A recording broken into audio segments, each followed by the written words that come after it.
Hi everyone, welcome back to my channel. Today we'll talk about the persuasion methods I learned in law and how to turn them into business tools that you can use in your sales and marketing copy so you can convert more customers to raving fans.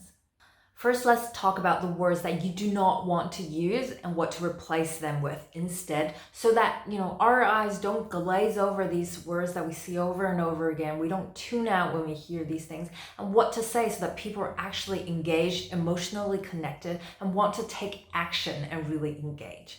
So if you're interested, keep on watching.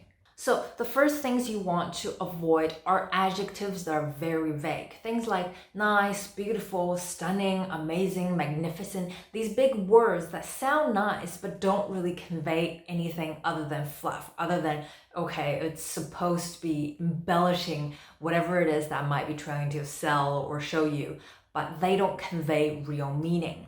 Let's say I design websites. And I tell you, I will give you a stunningly beautiful website that's designed for a good user experience. Now, what does that tell you?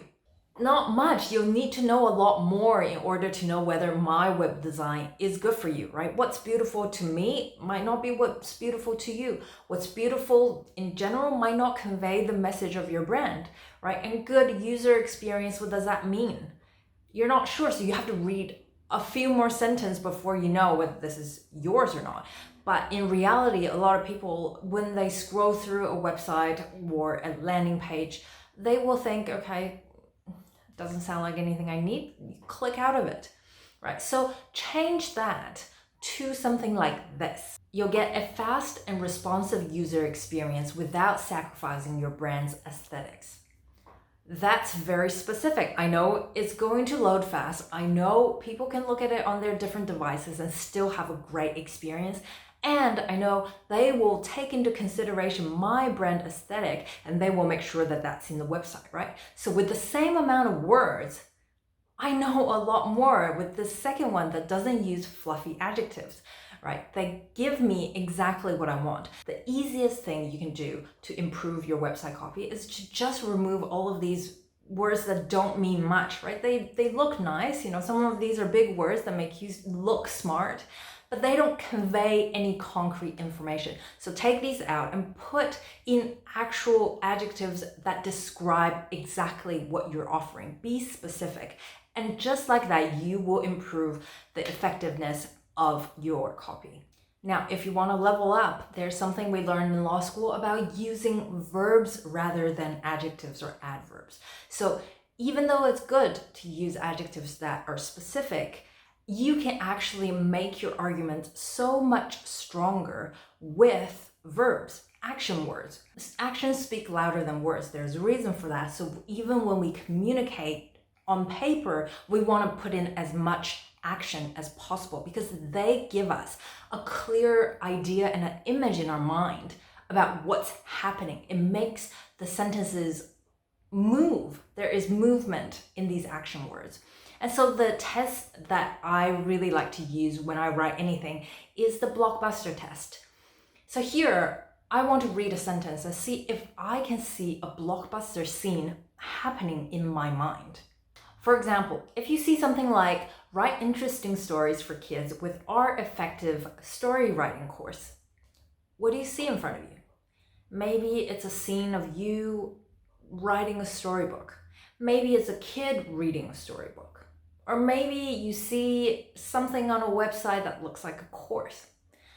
Doesn't really have you at the edge of your seat, right? But if you see something like this, capture the imagination of wild 3-year-olds and share your gift of bedtime stories with this story writing framework.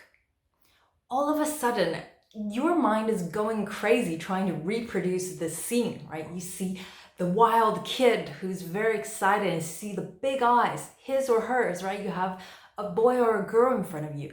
You can see the dim lights in a kid's bedroom, right? You see the parent, some sort of adult, or maybe even its older sister or brother reading a book to the child, right? You see the surrounding. It feels cozy. It feels warm. It feels like a scene that makes you want to smile, right? And plus, you see that it's a framework that it's going to give you the step-by-step. So all of a sudden, you imagine in your mind what this could be like, right? And if you're a writer of children's story, you probably get the chills of, this is why I started to write children's book, because I want to share those moments, create that experience for kids and parents alike. So with these action words, it really makes all the difference, right?